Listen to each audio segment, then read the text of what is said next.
Success is not final. Failure is not fatal. It is the courage to continue that counts.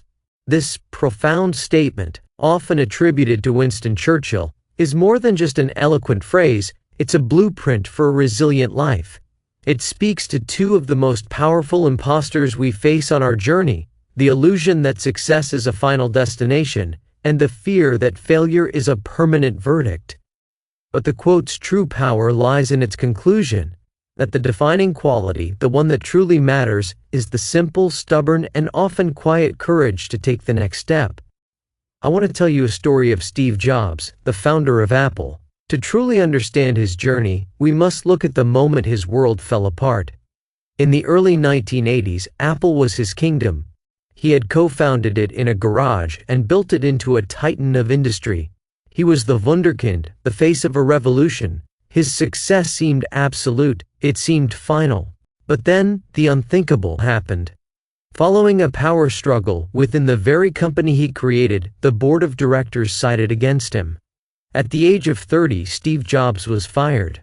Publicly, humiliatingly, he was exiled from his own creation. Imagine the weight of that failure. It wasn't just losing a job, it was losing an identity. The story could have ended there. The world would have remembered him as a brilliant flash in the pan, a tragic hero of the computer age. That failure for most would have been fatal, but this is where the quote comes to life. For a time he was lost. He later admitted he felt like he had let everyone down. But then, something stirred.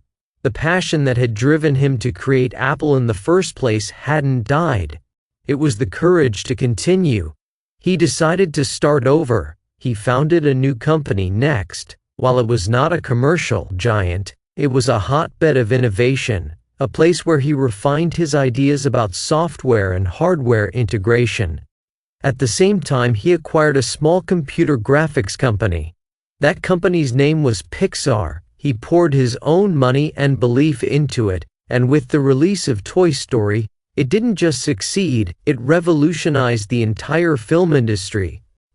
This was a new success, born directly from the ashes of his old failure. And then, the story came full circle. A decade after he was forced out, Apple was on the brink of collapse. It was losing money, relevance, and its soul. In a move of desperation, Apple bought Next, and with it, brought Steve Jobs home. He returned not as a defeated man, but as a seasoned leader forged in the fires of failure and tempered by the success of a new venture. The technology he developed at Next became the foundation for Apple's next-generation operating system. The management lessons he learned from his exile gave him a new perspective. What followed was the most stunning comeback in business history: the iMac, the iPod, iTunes, the iPhone, the iPad. He didn't just save Apple, he transformed it into the most valuable company in the world and reshaped the fabric of modern life.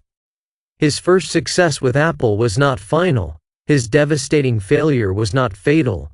The single constant, the through line of his entire life, was his unwavering courage to continue, to build something new when the old one was taken away, to return to the ruins and build a cathedral. His story teaches us that our journeys are not clean, linear paths. They are messy, cyclical, and defined by our response to the peaks and the valleys. Your failures are not your epitaph, they are your education. Your successes are not your final destination, they are merely a resting point. The only thing that truly defines you, the only thing that ultimately counts, is the courage to get up and continue the journey.